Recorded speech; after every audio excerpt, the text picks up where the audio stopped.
అన్ని పథకాలకు ఇందిరమ్మ పేరే పెడతారంట. పెట్టు ఊకే ఇదంతా ఎందుకు? తెలంగాణకు కూడా ఇందిరమ్మ అని పెట్టు, ఇందిరమ్మ రాష్ట్రం అని పెట్టరాదు. ఊకే ఈ పంచాయతీ అంతా ఎందుకు? తెలంగాణ రాష్ట్రానికి కూడా ఇందిరమ్మ రాష్ట్రం అని పేరు పెట్టు. కాంగ్రెస్లో ఉన్న ప్రతి ఒక్కడు లాస్ట్లో తోక రెడ్డి ఉంటే రెడ్డి, రావు ఉంటే రావు, గౌడు ఉంటే గౌడు, యాదవ్ ఉంటే యాదవ్, ఇవన్నీ వీకేసేయరు. ఇక ఇవద్దు మనకు. కాంగ్రెస్లో ఉన్న వాళ్ళకి ఇందిరమ్మ అని తగిలించుకోరు. రాష్ట్రకు అందరు ఇందిరమ్మ వారసులే కాబట్టి మీరు ఇందిరమ్మ అని తగిలించుకోరు. పథకాలకు పేర్లు పెడితే ఏమొస్తుంది? మీ పేర్లు పెట్టరు అనుకో, పథకం పేరు ఎప్పుడు విలువరు. రేవంత్ రెడ్డిని 100 సార్లు మీడియా రాస్తుంది, 100 సార్లు జనం పిలుస్తూ ఉంటారు రోజులో.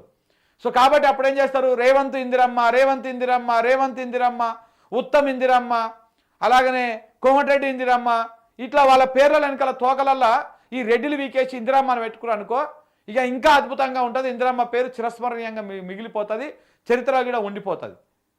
గా పని చేయరు మీరు. తెలంగాణకు కూడా తెలంగాణ రాష్ట్రం తీసేసి ఇందిరమ్మ రాష్ట్రం అని పెట్టు, మంచిగా ఉంటుంది, చాలా మంచిగా అద్భుతంగా ఉంటుంది. అప్పుడు నిన్ను నీ పార్టీని మొత్తం కట్టగట్టి తీసుకపోయి మూసి నదిలో ముంచుతారు జనం. మునుగు బిడ్డ మునుగు అని చెప్పేసి ముంచుతారు. అప్పుడు నీకు చల్ల పడుతుంది పానం. కాంగ్రెస్ పార్టీ బొందబెట్టడమే కానీ నీ అంతిమ గోల్, అంతిమ లక్ష్యం. ఇక అది ఎట్లా తొందరలోనే అయిపోతుంది. ఆ పని చేసేసే అయిపోతుంది. ఎక్కడిందిరమ్మ, ఎవడిందిరమ్మ, దేనికి ఇందిరమ్మ? ఇందిరమ్మ పేరు పెడతారంట ఆయన. పెట్టు ఇందిరమ్మ పేరు. తెలంగాణలో పేరు పెట్టరాదు, తెలంగాణ ఉద్యమకారుల పేరు పెట్టరాదు. వద్దన్నా మేము అది పెట్టాడంట. వద్దంటే బట్టలిప్పి కొడతా, ఆమె గొప్పతనం చెప్తామంట.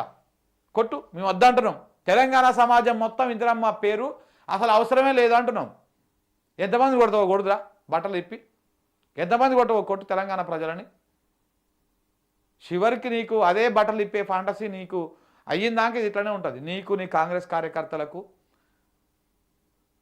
మళ్ళీ అవకాశము ఒకసారి కింద మీద అయింది అనుకో, ఇక ఇప్పుడు ఊర్లోకి వెళ్ళి పారిపోయేటువంటి పరిస్థితులు ఉంటాయి. అప్పుడు ఇవాళ తెలంగాణ సమాజం నిలబడతా ఉన్నది మీ అరాచకాలు తట్టుకొని, కానీ నెక్స్ట్ ఆ పరిస్థితులు కూడా ఉండవు.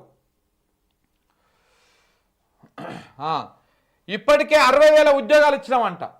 60,000 ఉద్యోగాలు ఇస్తే మరి గిడ నిరుద్యోగులు ఎందుకు ఆందోళన చేస్తున్నారు? వాళ్ళని ఎందుకు నువ్వు నిర్బంధిస్తున్నావు రేవంత్ రెడ్డి? 60,000 ఉద్యోగాలు ఇచ్చినావా? ఎన్ని అబద్ధాలండి, పచ్చి అబద్ధాలు ఇట్లా మాట్లాడుతుంటే ఏం అనిపిస్తలేదా? అరే మనం పొద్దుగాలు లేచి అన్నం తింటున్నాం కదా, నోటికి వేరే ఏదో గడ్డి తింటలేము అని చెప్పేసి మీరు ఇచ్చింది కేవలం 6,000 డిఎస్సి పోస్టులు అదనంగా యాడ్ చేసారు. ఆడనో ఏడనో ఇంకా అటో ఇటో అవి కలుపుకుంటే అని కలిపితే 10,000 నోటిఫికేషన్లు మీ హయాంలో వచ్చినాయి. మిగతా అన్నీ కూడా కేసీఆర్ ఉన్నప్పుడే నోటిఫికేషన్లు వేసి పరీక్షలు పెట్టి అన్నీ పెట్టి అంతా చేసి నియామక పత్రాలు ఇచ్చే సమయానికి ఆయన దిగిపోయిండు, నువ్వు ఎక్కినావు. నువ్వు ఎక్కంగానే ఆ ఉద్యోగాలన్నీ ఆ పత్రాలు ఇచ్చి ఫోటోలు దిగి ఫోజులోకి దిగి ఇదే ఎల్బీ స్టేడియంలో నేను అందరినీ నిలబెడతా, 60,000 మంది నిలబెట్టు, రమ్మని పోని. ఇది ఇది ఇది ఓపెన్ ఛాలెంజ్. 60,000 మందిని రమ్మని చెప్పాడికి నువ్వు ఉద్యోగాలు ఇచ్చిన వాళ్ళని, కేసీఆర్ ఇచ్చిన ఉద్యోగాలకు పత్రాలు ఇచ్చిన వాళ్ళని కాదు. ఏం దిక్కుమాలిన స్టేట్మెంట్లో మరి అన్ని ఉద్యోగాలు ఇచ్చి అంత అద్భుతంగా నువ్వు పరిపాలన చేస్తున్నావు. ఈ నిరుద్యోగులు ఎందుకు? ఈ నిరుద్యోగ నిర్బంధం ఎందుకు చేస్తూ ఉన్నావు? ఎందుకు అరెస్టులు చేస్తూ ఉన్నావు ఎక్కడికక్కడ?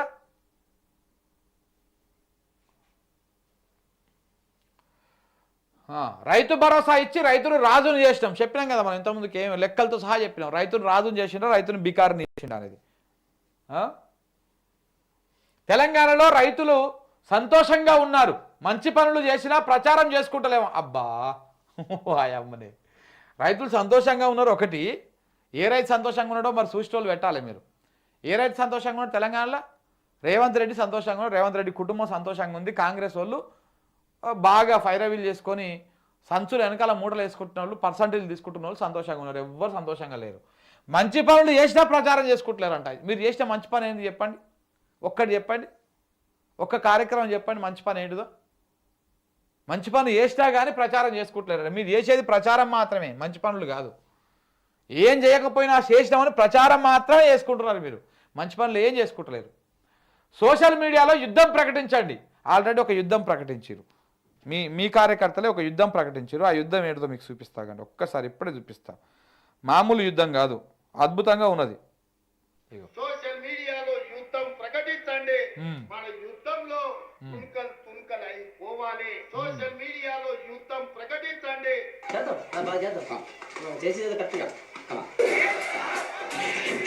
ఇట్లా ఒక ఆయన పెట్టిండు సతీష్ మాన్య అని చెప్పేసి వాళ్ళ సోషల్ మీడియాకి సంబంధించిన ఆయన పెడితే ఇక చూడండి కింద కామెంట్ చూడండి.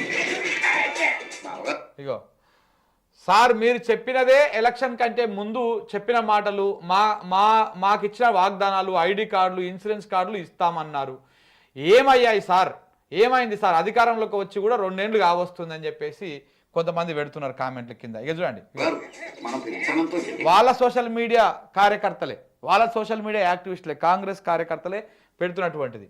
మా కష్టంతో పదవులు అనుభవిస్తున్నారు సార్, మా కష్టం గుర్తుకు వస్తలేదా, ఇగో అధికారంలోకి వస్తే మా బతుకులు మారుతాయి అనుకున్నాం కానీ మా పేరుతో తమ బతుకులు మార్చుకుంటారని అనుకోలేదని చెప్పేసి కాంగ్రెస్ కార్యకర్తలు పెడుతున్నారు.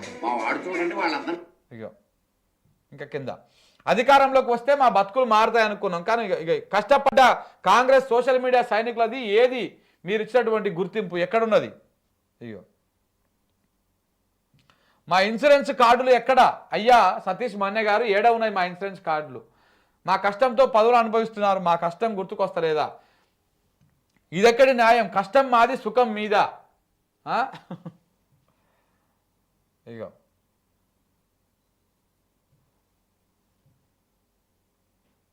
ఈ రకంగా ఈ మాటలు కేవలం మైకుల వరకే అయిపోయి, చేతలు ఏమీ లేవు సారు అని చెప్పేసి చెప్పడం. ఇది కాంగ్రెస్ పార్టీలో ఉన్నటువంటి పరిస్థితి. యుద్ధం స్టార్ట్ చేయమంటే ఆల్రెడీ ఎప్పుడో స్టార్ట్ చేశారు మీ కాంగ్రెస్ కార్యకర్తలు, యుద్ధం ఎప్పుడో స్టార్ట్ చేశారు. ఇప్పుడు తిరుగుబాటు ఉందన్నమాట. నెక్స్ట్ తిరుగుబాటు, ఏ కార్యకర్తలు అయితే జెండా మోసిరో ఆ కార్యకర్తలే మీ మీ మీ నాయకుల మీద, మీ ప్రభుత్వం మీద తిరుగుబాటు చేస్తారు. ఇంకా వేరే పార్టీ వాళ్ళు ప్రజలు తిరుగుబాటు చేయాల్సినటువంటి అవసరం లేదు. ఎందుకంటే ఆ ప్రజలని నమ్మించి మోసం చేసింది ఈ కార్యకర్తలే. అమ్మ నీవు ఒకసారి, ఎందుకంటే రేవంత్ రెడ్డి పోయి ప్రతి ఇంటికి పోయి అడగడు కదా, ఏదో ఒక ఊరికి పోతే ఇట్లా చెయ్యి చెప్తాడు వస్తాడు అంతే, ఒక నియోజకవర్గం పోతే 1 గంట సేపు ఉండి వస్తాడు అంతే. ఆ నియోజకవర్గంలో ఉన్నటువంటి లక్షలాది మంది ఓటర్లను కలిసేది కార్యకర్తనే, కాంగ్రెస్ కార్యకర్తనే. ఆ కార్యకర్త ఎన్ని మాటలు చెప్పుండొచ్చు ఓటర్లకి, ఇగో మీరు అధికారంలోకి వస్తే, మేము అధికారంలోకి వస్తే ఇగో మీకు 2500 వస్తాయి ప్రతి ఇంట్లో మహిళలకు, మీ పింఛన్ 4000 అవుతుంది, మీ పిల్లగానికి స్కూల్ ఫీజు మొత్తం మాఫీ అయిపోతుంది, లేకపోతే ఇది అవుతుంది అది అవుతుంది అని చెప్పేసి మీకు రుణమాఫీ అయిపోతుంది, మీకు 10,000 కాదు ఎకరానికి 15,000 వస్తుంది, ఎన్నో ముచ్చట్లు చెప్పుంటారు కదా కాంగ్రెస్ కార్యకర్తలు ఊళ్ళలోకి పోయినప్పుడు.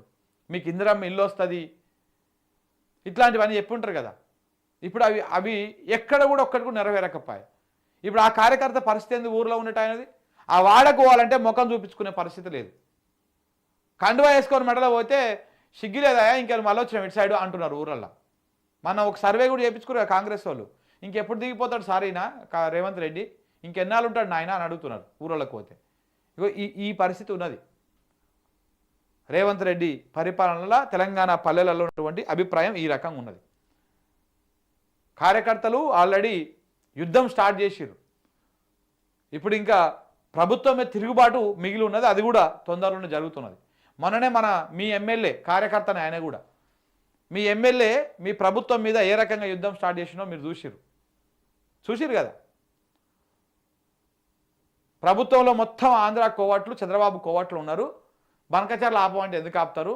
మీరు కూడా అన్ని ప్రాజెక్టులు కాంట్రాక్ట్ వాళ్ళకే ఇస్తుండ్రి, దందాలకే ఇస్తుండ్రి, రియల్ ఎస్టేట్ వ్యాపారం వాళ్ళే చేస్తుండ్రి, ప్రభుత్వంలో కీలక పదవులలో వాళ్ళే ఉండ్రి, అందరూ వాళ్ళే ఉండ్రి, ఇంకా ఆపమంటే ఎందుకు ఆపుతారు వాళ్ళు అని చెప్పేసి ఆయన సంచలనమైనటువంటి స్టేట్మెంట్ ఇచ్చిండు.